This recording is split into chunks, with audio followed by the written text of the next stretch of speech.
ichen naw leisit chunga hin ama achama hi hen mi min an sim thu hi le thilkidang tampi aumin hichi thilkidang ho hi ipiji a uma kun asim a iti khanglaya asim hamti tuni chanin holdo zolo tampi aum na laizin hi tunin leisit chunga thilkidang hola a sagi ana sei khom kinu hite akhat nan maunro reima hi venezuela gama mul khat a hin alit dan 31 square kilometer a hi hichimul hi leisi chunga ama chama thilkidang hola a khat a hi maunro reima hi asan dan meter sangni le jage le som a hin achungjong muldang to banglovin achamin a hi hichimul a hin leisi chunga dinga waterfall a asang pen meter jaku le som segi le ku asang angel fall zong aumin a hi National Geography hon a khol do dung zui un hichimol hi kumbilion ni alui a hi 1888 kumchun Sir Everard kitimi pa chu hichimol chunga chun anakal do in ama a kon chun hichimol chunga thilkidang umho leisit mihim tian a hin hedo un a hi hichimol chung umdan researcher hon research a bolun a hi le mol chunga chun ganhing zu le wa za chum chum amho zong a hin khowa amu kha alobu tampi amu un hichilai muna ganhing zu le wa umho hi 53% leisit chung mundanga kimulo a hi ani nan kelimut tricolor lake Indonesia gam a island khat amin floris achun mun khana lake kidang ta thum aumin mun khana a wangun lake tui chu a color aza chom chi un a hi tui color ke ba alo ji se a kidang hello in lake a tui hi a color phat si a ki hial ji a hi hichi lake a tui hi kum khat le gu ve a color a ki hial jin tuni gejin lake a tui hi thakhat chet a hi khanai poi Flores Island a tui kol kidang hi Kalimut National Park nga a hin Park Authority hon a sei danun hichi lake na leiloi lang a active volcano volcano a kon hungdo chemical ho chu tui to ki halting tui color ki hialji hi a hin ipiji a lake ho thum a tui chu a color ki bangji lo hamti tuni chanin a holdo nai povin hi athum nan boiling river leisit chunga gammang la a alin pen chu Amazon a hin hichi gammang hi alit dan country gate a ki home a hin Peru gam achun vadung khat a omin hichi vadung chu a phatin in tui bela ki song so pi bangin phat zo sin asan a hi hichi tui sa lon na vadung hi sanai tempis ka tin jong a ki hen a hi kilometer 6.5 a saw vadunga tui long hi asat dan temperature 90 a pat 100 ki ka a hin hichi vadunga gan hinga hilut ta po chu tui san aka ali iditi na a hi 2011 kumchun geoscientist khat amin Andres Ruzo kitipa chun atha ben anamudo in aman tui temperature chu achengin a hi le 90 degrees Celsius chunglam a hi le ipiji a hichivadung a tui hi hipanga sa a hidem hichivadunga tui asat na azi hi akom avial dunga volcano hin te tin agelun akom avial a holun a hin vadunga pat mile zali chan active volcano khatcha amudo opovin a hi tuni chan gejin hichivadunga tui sa hi ipiji a sa ham hetdo a hinai poi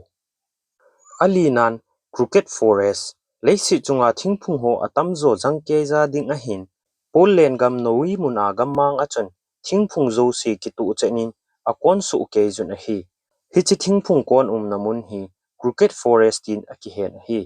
hilaimun achun thingphung jali chunglam ki tu chanin 90 degree angle in a konun a hi le ipiti dana hiti a hi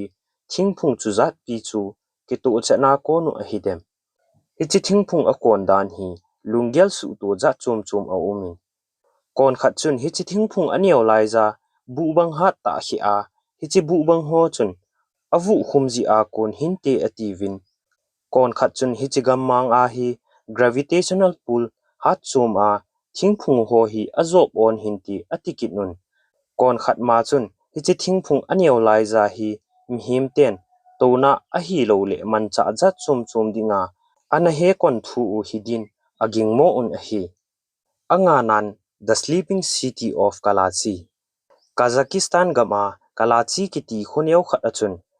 2013 kumchun na kidang ta khat anaping do in hichu imut so na hi hichilaiza cheng mihim ho chu ana to pe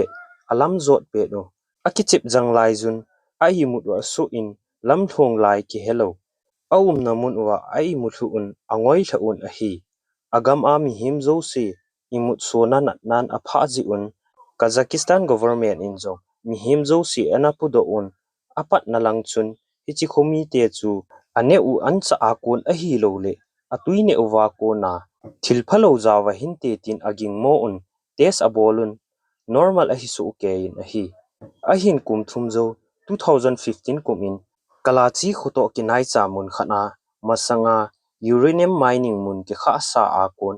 radon gas ahung do 80 a hedo un hichi radon gas chun kalachi le akom avel a huila a chu carbon monoxide asan sa a oxygen level alhom sa a hi hichi a chu mihim te imut sona na chun apha uwa sun le jan lova anne lo tuidon lova hapta khat cheng ana I muziu a hi agup nan blood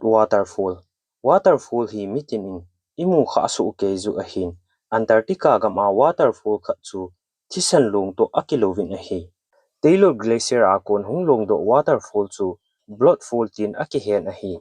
apat na pendin 1911 kum in Australian geologist Griff Taylor kitimi pa chun anamudo in mihim ten hilai muna waterfall chu thisan long a he tin kumtam pi sung chun anata sanun a hi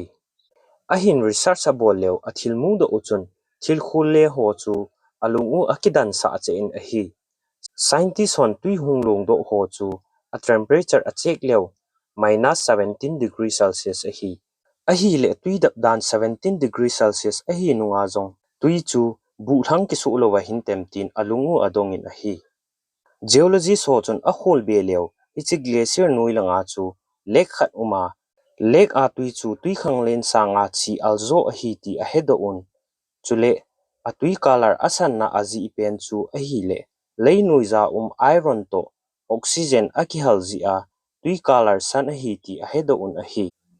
asagi nan door to hell Turkmenistan gam karakoram nel phai achun leiko khat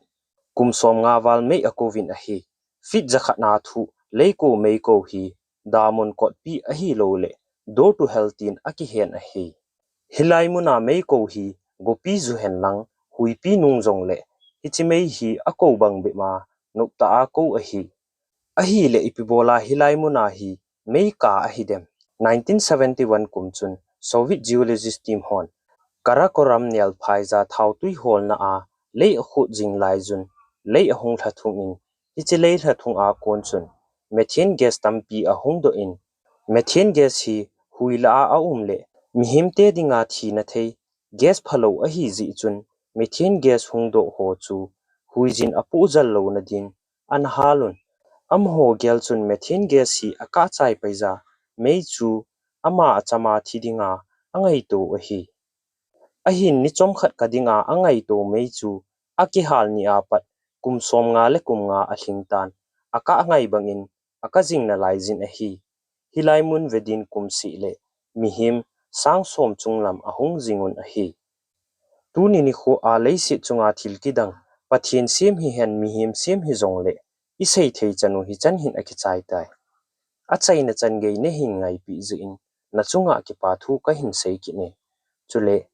like share subscribe nei na bol pi in tin ka hong ta ve ka ki pa